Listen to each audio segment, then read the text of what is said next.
అందరికీ మరణాతండి. బాగున్నారండి? మహాపరిశుద్ధుడు సర్వలోకనాథుడు ప్రభువారి పోలికలో మనమున్నాం. ఆయన పోలికలో ఉన్నందుకు గాను మనలను నిరంతరము కాపాడవలసిన బాధ్యత ఆయనదే. గనుక బాధ్యత గల ప్రభువారు ఎంతో భద్రత మనకు చేకూర్చువారై ఉన్నారు.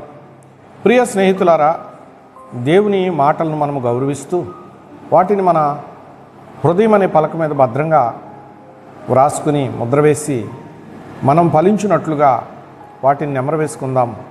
ప్రియమైన స్నేహితులారా, ద్వితీయోపదేశ కాండము 28వ అధ్యాయము 4వ వచనమును మనం చూసినట్లయితే, నీ గర్భఫలము దీవింపబడును. ప్రియులారా, ఇక్కడ సర్వాధికారి అయినటువంటి ప్రభువారు మనుషుల యొక్క గర్భఫలం విషయంలో దేవుడు మాట్లాడుతూ ఉన్నారు.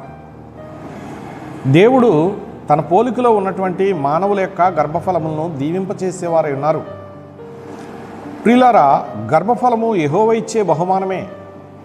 ఆ బహుమానమును ఆయన ఏం చేస్తున్నారు? ఇక్కడ దీవిస్తూ ఉన్నాను అని చెబుతూ ఉన్నారు. కొందరి గర్భఫలాలు దీవించబడుతున్నాయి, కొందరి గర్భఫలాలు దీవించబడుట లేదు. ప్రియులారా, గమనించండి, మనము దీవెన కోరుకోవలసిన వారమైనాము. కలిగినదంతా దీవించబడాలి దేవుని చేత. కనుక దీవించబడకపోతే అది అక్కడకు రాదు. ప్రియులారా, అందుకే ఆయన అంటున్నారు, నీ గర్భఫలము దీవింపబడును అని ఇక్కడ ప్రత్యేకమైన వాగ్దానం చేస్తూ ఉన్నారు.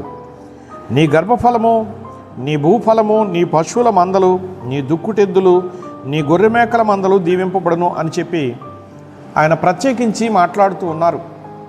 ప్రియులారా, దేవుని నోటి మాటలో ఉన్నటువంటి దీవెన మనము స్వీకరించవలసిన వారమైనాము.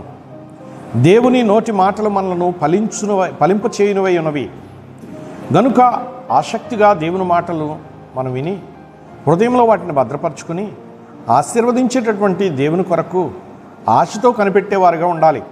ప్రియులారా, ఆసక్తితో ప్రార్థించేవారుగాను ఉండాలి. అట్టి ఆసక్తి సర్వోన్నతుడు దేవుడు తన సన్నిధిలో భద్రపరిచారు. కనుక సన్నిధికి వచ్చివేసినటువంటి మనకు సకల సమృద్ధిని ప్రసాదించి సర్వకాల సర్వావస్థల యందు సహకారం చేయించు ఘనమైనటువంటి తన కృపతో మనలను ఫలింపచేయువారైనారు.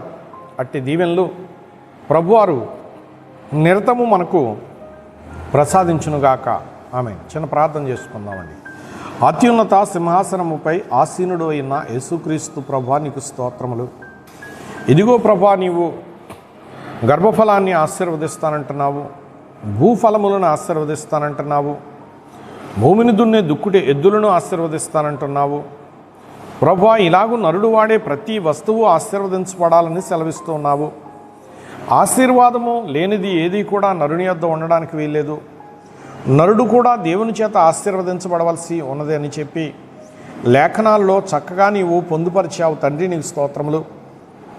ఇట్టి ఆశీర్వాదాలు నా ప్రభువా, నీ పోలికలో ఉన్నటువంటి ప్రతి మానవులు అందుకొని ప్రభువా, నీ చిత్తములో నిరతము వర్ధిల్లు భాగ్యవంతులుగా చేయమని పరిశుద్ధుడు, రక్షకుడు, విమోచకుడు, గనుడు, మహారాజయున్న యేసుక్రీస్తు ప్రభువారి యొక్క దివ్య సముఖమున సమర్పించి వేడుకుంటున్నాను పరమ తండ్రి. ఆమెన్. అందరికీ మరణాతండి.